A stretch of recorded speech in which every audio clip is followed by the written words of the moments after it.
Pagkatapos nga ng selebrasyon ay dumiretso na kami sa Javier Steakhouse located at Saranay, Cabanatuan, Isabela. Uminom nga lang ng gata si Reda kaninang umaga para daw hindi lumaki yung tiyan niya, para masuot niya daw yung costume niya. Kaya gutom na gutom talaga siya.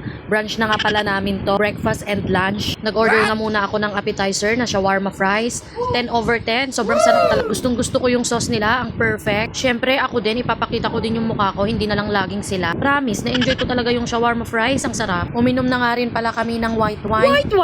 Charot lang po, tubig po yun. Ang cute lang kasi ng lalagyan. Ready na nga yung steak. Tignan mo naman si Reda ko. Oh, excited na excited. Gutom na gutom yarn. Ang sarap nga pala talaga ng gravy nila dito. 10/10 talaga. Sobrang sarap. Kaya nga ho kami ay sobrang tataba at talagang matakaw po kami. Kaya ho talaga naming umubos ng pagkain ng 10 tao. 3 lang po kaming kakain doon. Minsan hindi ko talaga alam ang salitang diet. Hindi ko talaga alam kung anong word yon.